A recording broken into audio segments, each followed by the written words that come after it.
जब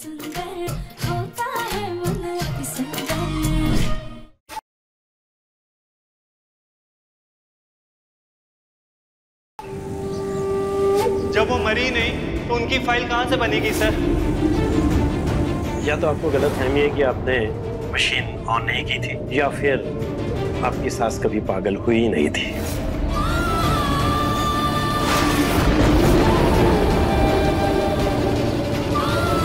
हमने घर की सुख शांति के लिए मन्नत मांगी है, लेकिन कल हमें ये चोट लग गई जिसके चलते हमें हमारी तबीयत ठीक नहीं लग रही है।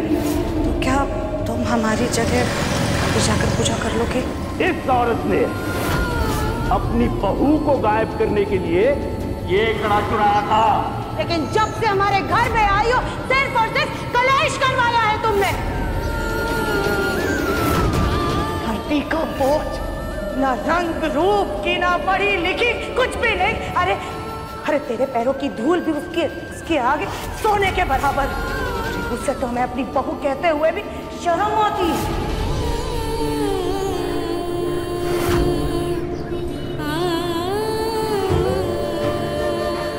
हम ये तो जानते थे माँ जी कि आपके दिल में कभी भी हमारे लिए जगह नहीं थी, लेकिन हमें ये नहीं पता था कि आप हमसे इतनी नफरत करती हैं कि मलबी का सच बाहर आने के बाद हमें दिव्यम जी से अलग करने के लिए आप अपनी ही मौत का झूठा खेल खेलेंगी, पागल होने का नाटक करेंगी। आखिर हमारी कोशिशों में क्या कमी रह गई थी माँ जी? हर दिन हर पल हमने अपनी जुबान बंद रखी, अपने आंसुओं को अपनी मुस्कुराहट के पीछे छुपा कर रखा ताकि आप खुश रहें, घर में सुकून बना रहे। लेकिन हमारी हर छोटी खुशी को आपने जहर समझा। आपकी सेवा में हमने अपना अस्तित्व तक मिटा दिया, लेकिन आपके दिल के दरवाजे हमारे लिए कभी नहीं खुले माँ जी। आपने कभी हमें बहू नहीं समझा, सिर्फ एक बोझ समझा। आपको हमारे शरीर, हमारे आकार, हमारे रूप से नफरत थी, लेकिन हम क्या करें माँ जी, उसे तो हम चाह कर भी बदल नहीं सकते।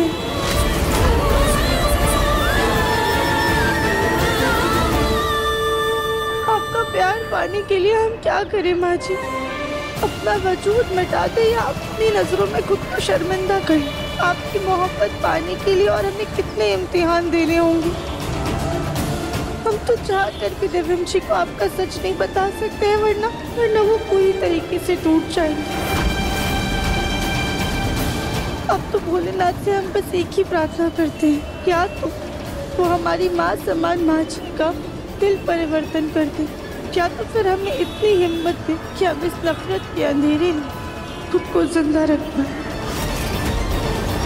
हे भोलेनाथ, प्लीज हमारी मदद कीजिए।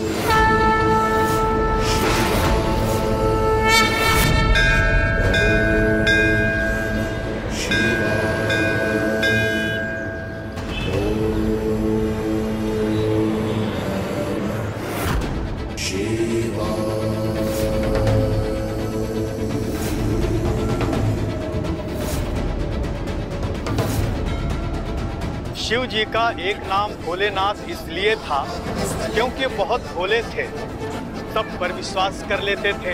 असुरों ने न जाने कितनी बार उनके साथ छल किया, फिर भी वो उनकी गलतियों को माफ करके उन्हें वरदान दे दिया करते थे। वहीं दूसरी ओर शिव जी की शक्ति, वो अन्याय, छल कपट और झूठ को बर्दाश्त नहीं करती थी। वो अनेक देवियों का रूप लेकर झूठ, छल कपट और अन्याय के खिलाफ उन्होंने युद्ध लड़ा और उन पर विजय प्राप्त की। इसीलिए कहते हैं कि जिस इंसान के अंदर शिव और शक्ति दोनों का वास होता है, वही इंसान पूरक होता है। हमारे अंदर अगर किसी को माफ करने की क्षमता है तो उसके खिलाफ लड़ने का साहस भी होना चाहिए। हमारे अंदर सेवा भाव होना चाहिए, पर यदि कोई उस सेवा का दुरुपयोग करता है तो उसे सही मार्ग पर लाने का साहस भी हमारे अंदर होना चाहिए दृढ़ संकल्प होना चाहिए। हमारे अंदर अगर भोले बाबा का भोलापन है तो माँ शक्ति का हमारे अंदर दृढ़ संकल्प होना चाहिए, ताकि झूठ के खिलाफ आवाज उठाने की नियत होनी चाहिए। इसीलिए आज के कलयुग में शिव और शक्ति दोनों का समन्वय होना अति आवश्यक है। बोलिए शिव शक्ति की जय, भगवान भोलेनाथ की जय।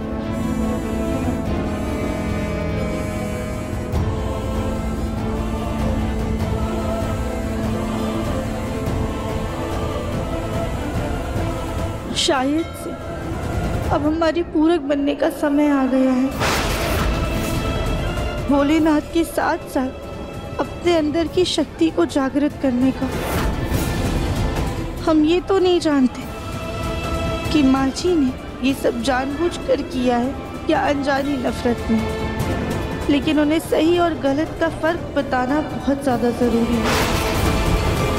दिव्यम जी को सच बताकर हम उनका दिल नहीं तोड़ेंगे, लेकिन सत्य के पथ पर चल के माँ जी को ये जरूर बताएंगे कि वो कितनी गलत है।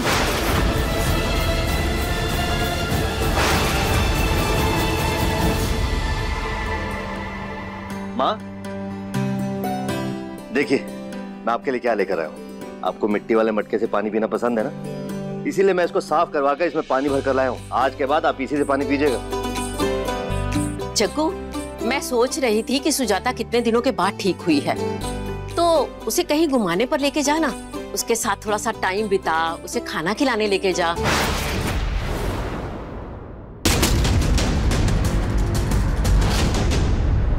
जग्गू, माफ करना माँ, पता नहीं गलती से कैसे छूट गया। मैं आपके लिए दूसरा मंगवा देता हूँ और ये भी साफ करवा देता हूँ। जग्गू, क्या बात है बेटा?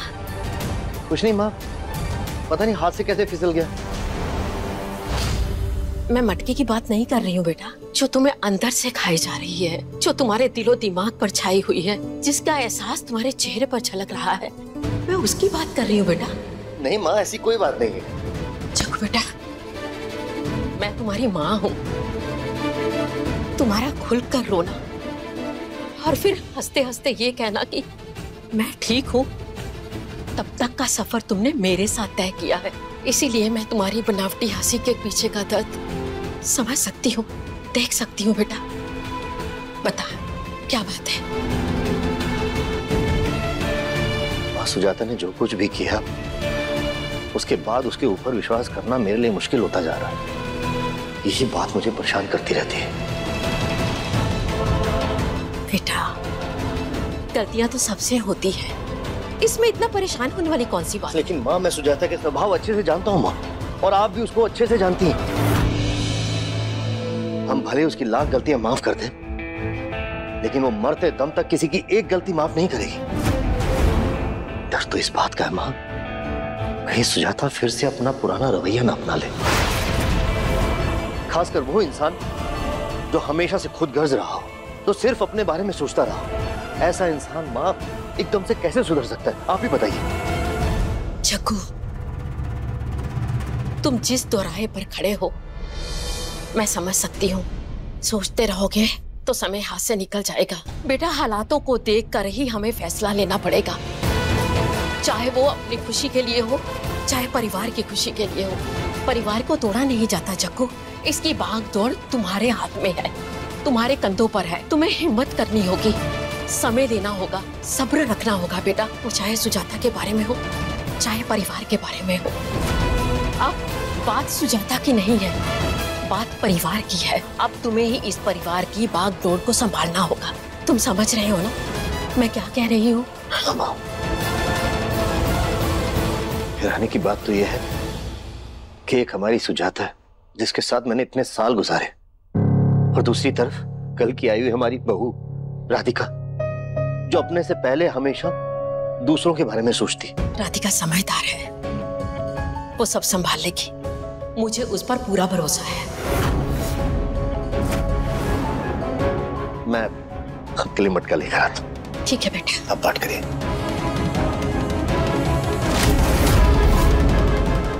बस एक ही दुविधा है, हम अपनी माँ जी के खिलाफ कैसे जाएं, उनका सामना कैसे करें, उन्हें उनकी गलती का एहसास कैसे कराएं। वो उम्र में हमसे बड़ी हैं, रिश्ते में हमसे बड़ी हैं, उनको सही रास्ता कैसे दिखाएं हम। उम्र में तो कैके भी श्री राम में पस्त में पड़ी थी।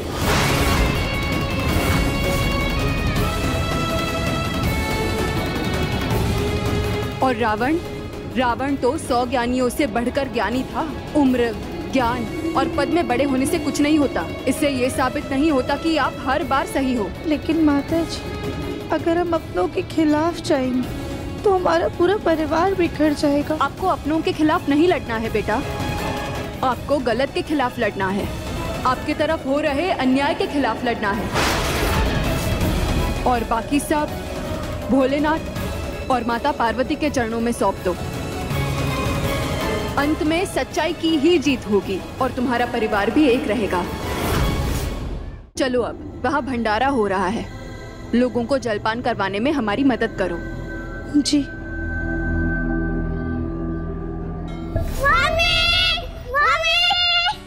अरे वाह, क्या बात है, आज तो बहुत खिलखिलाते हुए आ रहे हो आप लोग। मम्मी, आज मेरे टेस्ट का रिजल्ट आ गया है, मुझे बहुत अच्छे मार्क्स आए, देखो। अरे वाह, ये तो बहुत अच्छी बात है। और लड्डू बेटा आपके? मैं अपने मार्क्स तो सीधा अपनी मम्मी को ही दिखाऊंगी। मम्मी कहाँ है ताई जी? हाँ, लेकिन आपकी मम्मी तो बाहर गई हैं। कोई बात नहीं, फिर मैं अपने मार्क्स अपने पापा को दिखाऊंगी। हाँ, दिखा देना। पहले कपड़े बदल लो, कुछ खा पी लो, भूख लगी होगी ना। तब तक आपके पापा के ऑफिस का भी काम खत्म हो जाएगा। ओके ताई जी, मैं अपने कपड़े चेंज कर आती हूँ। जी बेटा। बेटा सोनू नहीं दिखाई दे रहा, कहाँ रह गया वो? अब सोनू बेटा। मम्मी, आज ना हमारे क्लास में कुछ फनी हुआ है, मुझे आपको बताना है। चलो ना, आप भी उसको सुनकर हंस पड़ोगी। जल्दी चलो ना मम्मी। ये तो बहुत खराब मार्क्स आए हैं टेस्ट में। पापा को पता चला तो मुझे बहुत डांटेंगे।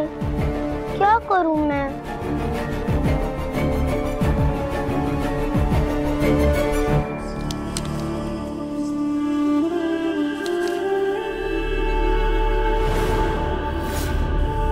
जल्दी से मैं अपने कपड़े पहन लेती हूँ, फिर मैं अपना रिपोर्ट कार्ड पापा को बताऊंगी।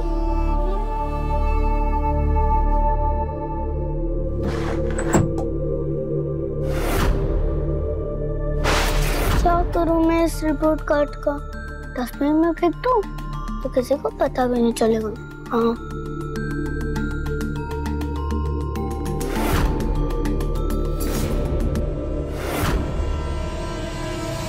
आइडिया। पापा, क्या? ये देखो, मेरा रिजल्ट आ गया है। अरे वाह, दिखाओ। कितने अच्छे मार्क्स आए हैं ना? बेटा ऐसी कौन सी डिक्शनरी में लिखा है कि 0 नंबर अच्छे मार्क्स होते हैं? क्या? मुझे तो अच्छे मार्क्स आए थे। टट्टू, आपको मैथ्स में तो F आया है, एकदम ना बराबर मार्क्स आए। इतने कम मार्क्स कैसे आ सकते हैं आपको बेटा? पता नहीं पापा, ये कैसे हो गया, पर सच्ची मुझे अच्छे मार्क्स आए थे।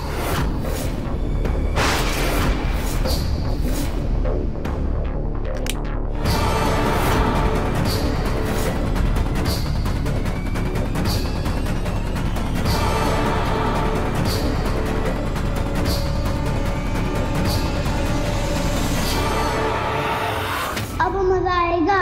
अब लड्डू को डांट पड़ेगी, मुझे नहीं।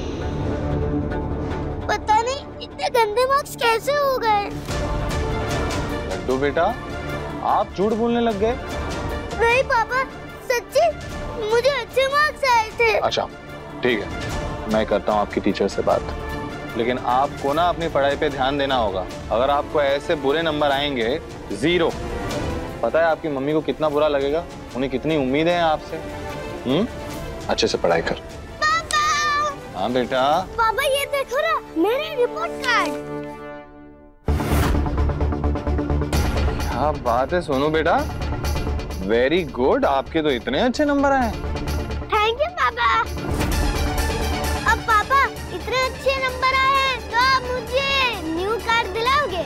बेटा अगर आपके इतने अच्छे नंबर आते रहे ना तो मैं आपको बहुत सारी और बड़ी बड़ी गाड़ियां दिलाऊंगा।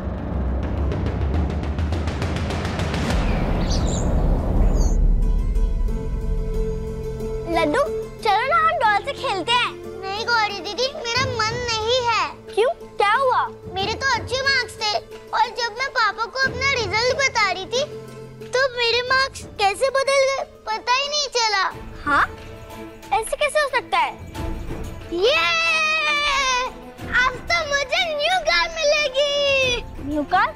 क्यों, तुम्हें न्यू कार क्यों मिलेगी? क्योंकि पापा मेरे रिपोर्ट कार्ड देखकर बहुत खुश हुए इसके कारण से। सोनू के तो बहुत खराब मार्क्स थे। स्कूल के बस में मैंने खुद उसका रिपोर्ट कार्ड देखा था। जरा मैं भी देखो कितने अच्छे मार्क्स आए तुम्हारे। हाँ हाँ देखो देखो।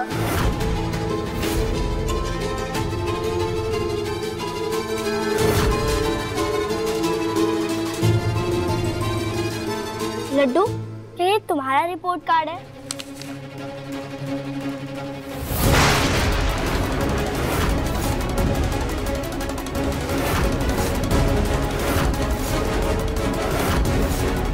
हाँ गौरी दीदी ये तो मेरा रिपोर्ट कार्ड है। ये मेरा रिपोर्ट कार्ड है। दो मुझे। ये मेरा रिपोर्ट कार्ड है। नहीं मेरा है, मेरा है। नहीं मेरा है, मेरा है, मेरा है, मेरा है।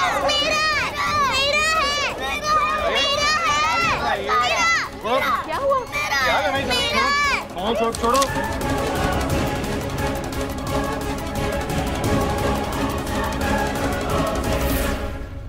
कली क्या बात है? देवर जी हम आपको बताते हैं।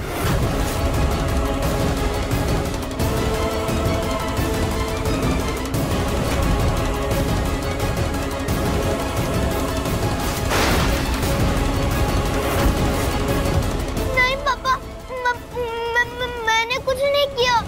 सोनू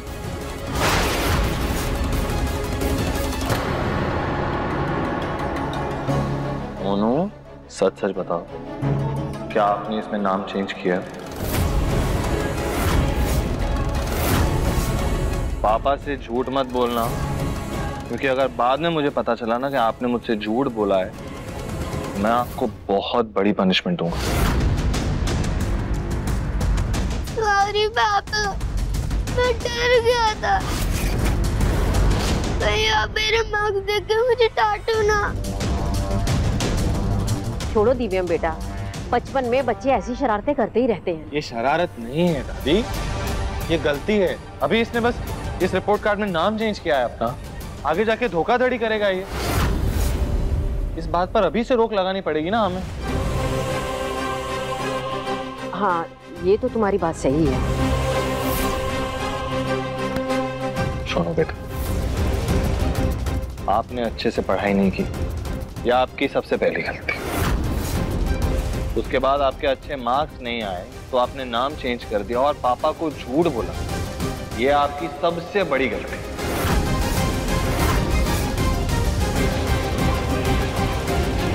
अगली बार ऐसे झूठ मत बोलना, समझे? और अब से पढ़ाई अच्छे से करो ताकि बड़े होकर आपको कभी भी कोई भी गलत काम ना करना पड़ेगा, समझे? ओके पापा। बैठो बेटा। सोनू ने पापा को सॉरी बोला और पापा आपको सॉरी बोल रहे हैं। मुझे आपको ऐसे नहीं डांटना चाहिए था। आप एकदम अपनी मम्मी पे गए हो, अभी झूठ बोल ही नहीं सकते। थैंक यू पापा।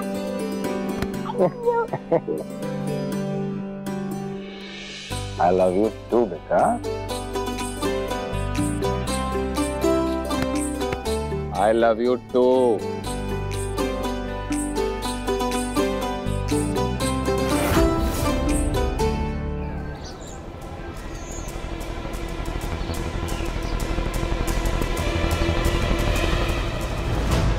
जीवन रेखा बता रही है कि बहुत बड़ा मृत्यु था, बाल बाल बचे हो। अब एक उपाय करना शुरू कर दो। हर शनिवार को शनिदेव के मंदिर जाकर सरसों के तेल का दिया जलाया करो, सारी बाधाएं दूर हो जाएंगी।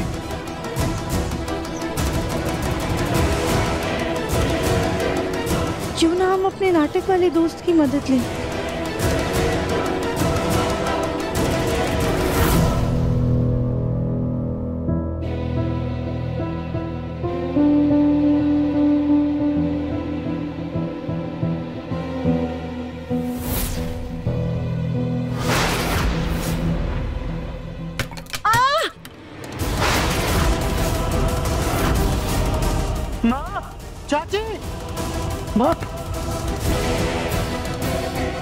क्या हुआ माँ? क्या हुआ माँ? क्या हुआ?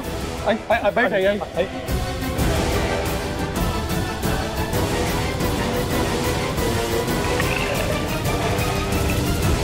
माँ ये लीजिए माँ, पानी पीछे प्लीज।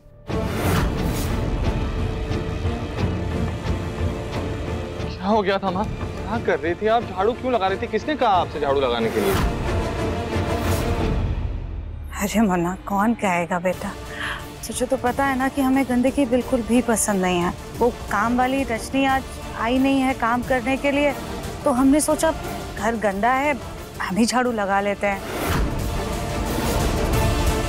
क्या कर रही है माँ? आपकी तबीयत अभी तक पूरी तरह से ठीक नहीं हुई है। अच्छा हुआ वो तो मैंने देख लिया आपको, अगर नहीं देखता तो, अगर आपको कुछ हो जाता तो, आप गिर जाती तो, आपको चोट लग जाती तो। आपको ये झाड़ू वाड़ू मारने की कोई जरूरत नहीं है। राधिका कहाँ है? बेटा राधिका अभी तक मंदिर से घर नहीं आई है। अभी तक मंदिर में? ऐसी कैसी पूजा में मग्न है वो कि घर का कोई ख्याल ही नहीं है उसको। फोन करता हूँ मैं अभी। मुन्ना रहने देना बेटा, हो सकता है भजन कीर्तन में उसका ध्यान लग गया होगा। कोई बात नहीं, हम ठीक हैं। नहीं माँ, राधिका ने खुद मुझसे कहा था कि वो आपका ख्याल रखेगी और मैं काम पे ध्यान दूं, और अब वो घर पे घंटों तक नहीं है तो फिर आपका ख्याल कौन रखेगा? अब आएगी इस गोलमुखी की शामत।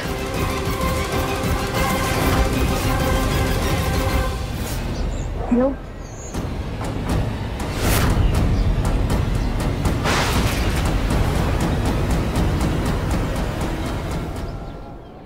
अपने पसंदीदा शो के फुल एपिसोड देखने के लिए अभी डाउनलोड करें दंगल प्ले ऐप।